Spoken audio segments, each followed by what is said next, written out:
Hey guys, it's Dr. Justin Marcagiani here.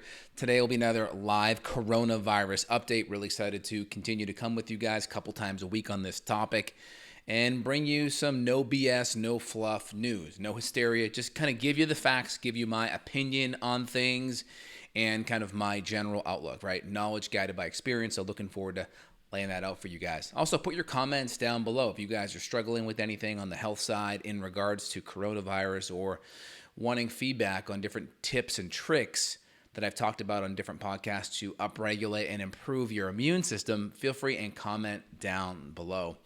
All right, so let's take a look at statistics for today.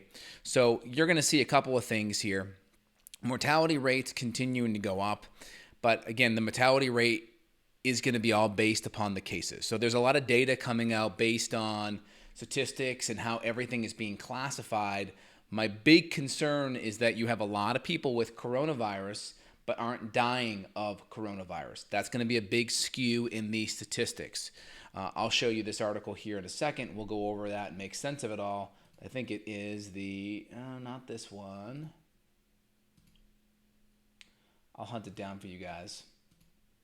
The Telegraph. So right here, this is the National Institute of Health. Only 12% of patients, this is in Italy, 12% of death certificates have shown a direct causality from coronavirus. Now that's going to be really important because my concern is a lot of people are dying with the virus but not of the virus. That's going to skew statistics. So we have to keep that in mind. How some of the classification is going is based on if you have the virus or a coronavirus. COVID-19 is a disease resulting from the SARS-2 COVID, right? So that's the actual virus is the SARS-2 COVID, and then the disease is COVID-19. A lot of people are conflating those two, and I think in the initial preliminary testing, they're just testing for coronavirus in general. So you could have lots of other coronaviruses. Remember, 86% of all flu-like symptoms aren't the flu, and coronavirus is one of those flu-like viruses, along with rhinovirus, along with adenovirus, etc. So there's a lot of different viruses that can kind of create that flu-like symptom, and we'll look at that here in a minute. But when you look at the stats overall, you're going to see mortalities going up, but the missing piece of the puzzle here is a mortality rate, 3.12%. This is the hysteria math. When we factor in the 10x asymptomatic rate, we're down to 0.3, which is still about 11 times lower than what the World Health Organization estimated. And if we do hysteria math compared to the flu, 240,000 tests done, confirmed a year of flu, 24,000 deaths at about this point, about a 1.2 million tests confirmed a year. Regression analysis is done, and we have about 24 million people that get the flu.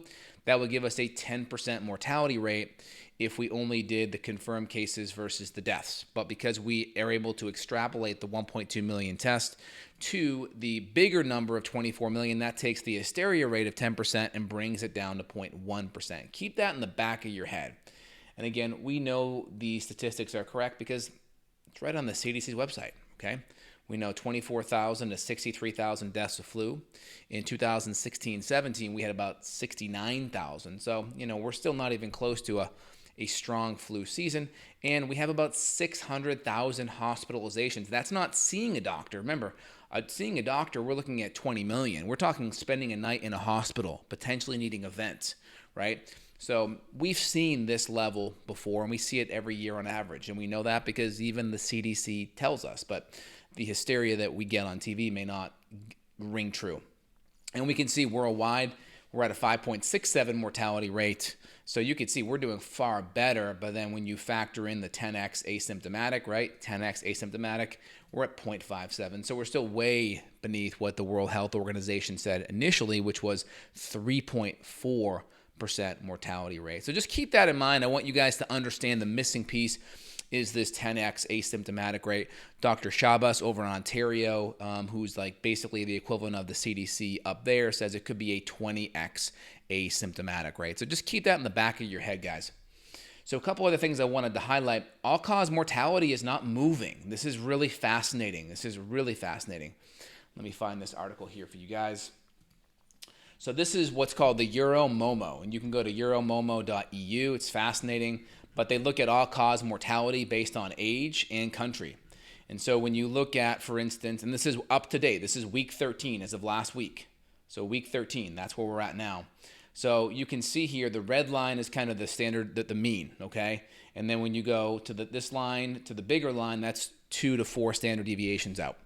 So the red line's kind of average. So if you look at age 15 to 64, we're actually below average amount of deaths in general per this time of the year. So we're actually below average on deaths. I mean, you would not know that based on what you're seeing in TV and the media. You would not know that Europe, which you would look at these statistics and say, hey, man, what's going on, right? The hysteria math in the world says lots of people are dying overall, but we can't forget that people die every day on average. So we have to have a frame of reference. Context is everything. It is everything.